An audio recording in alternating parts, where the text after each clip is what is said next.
Alors bonsoir à toutes et à tous, bienvenue sur la chaîne YouTube pour ce quatrième épisode.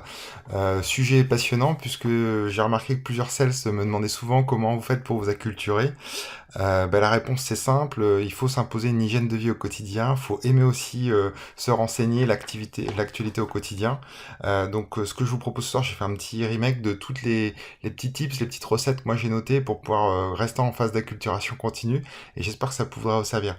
La première règle, c'est la règle des 3-15. En fait, l'idée, c'est de vous imposer matin, midi et soir 15 minutes. Alors attention, adaptez selon vous. Le matin, on le fait pas quand on est dans la tête dans le café, pas bien réveillé. Il faut que ce soit un moment d'écoute active où vous savez qu'à ce moment-là, vous allez être vraiment en écoute active vis-à-vis des informations que vous allez pouvoir suivre. Radio, télé, YouTube, ce que vous voulez. Mais voilà, 15 minutes le matin, 15 minutes le midi, 15 minutes le soir et pas sur les mêmes sujets. De manière à ce que ça vous donne un overview. Et mine de rien, ça vous fait 45 minutes par jour d'acculturation. C'est pas mal du tout. Deuxième point, c'est n'hésitez pas à échanger avec des gens intéressants. Il y a beaucoup de gens qui sont intéressants autour de vous, qui donnent un axe complémentaire sur votre business, mais en général sur la culture générale, que vous écoutez d'ailleurs naturellement, et vous en rendez compte. Essayez de capter ces gens-là, vous avez peut-être 4, 5, 6, 10 personnes comme ça. Appelez une de ces personnes-là une fois par semaine et écoutez-la sur ce qu'elle a à vous dire. Si c'est quelqu'un dans la finance, vous aurez peut-être un overview sur la finance plus intéressant. Et pour aller prospecter des banquiers, ça peut être logiquement intéressant. Le dernier point, c'est essayer de trouver aussi le canal qui vous convient. Tout le monde sait qu'on est plus visuel, plus auditif, plus kinesthésique, donc sur le toucher. Essayez de trouver un canal qui convienne le mieux. Quelqu'un qui est plus auditif, écoutez la radio de manière privilégiée, puisque c'est un canal qui vous parle beaucoup plus que d'autres. Essayez également d'appeler un client une fois par semaine. Alors pas pour lui vendre vos produits et services, au contraire. Dites-lui voilà, c'est pour prendre des nouvelles au sujet global, comment vous alliez, j'ai vu ça et ça sur l'actualité, j'ai pensé à vous. Et vous, c'est quoi les sujets du moment qui vous intéressent? Ça, c'est intéressant de poser la question. Vous allez certainement beaucoup plus en apprendre qu'il n'y paraît.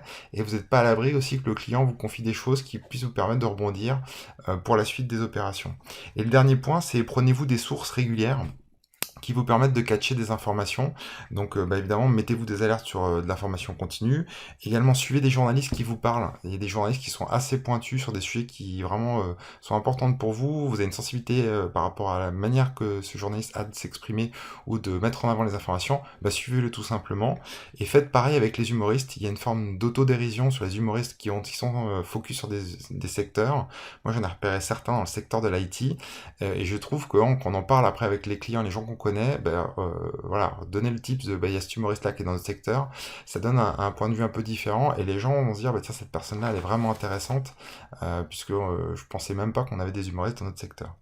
Rapidement, en 15 secondes, je vais vous résumer 5 minutes d'acculturation que j'ai faites juste avant ce webinaire-là pour vous montrer un peu la richesse aujourd'hui des sujets dont on peut parler. Top, c'est parti. Reconfinement, l'appel à porter le masque, le P-Cloud, le nouveau cloud européen, le plan de relance européen, la Thaïlande, les manifestants, Twitter qui s'excuse du spectaculaire piratage qui a eu lieu, les États-Unis, le coronavirus malheureusement record battu, Air Sénégal qui redémarre, les soldes avec Amazon qui a cassé les prix sur 10 références et le lancement demain soir, donc dimanche, sur la sonde martienne Hope. Voilà, vous voyez qu'on peut très vite parler d'énormément de sujets en très très peu de temps. Donc je vous invite à essayer de tester la démarche chez vous. N'hésitez pas à suivre et à follow la chaîne YouTube et à très bientôt. Au revoir.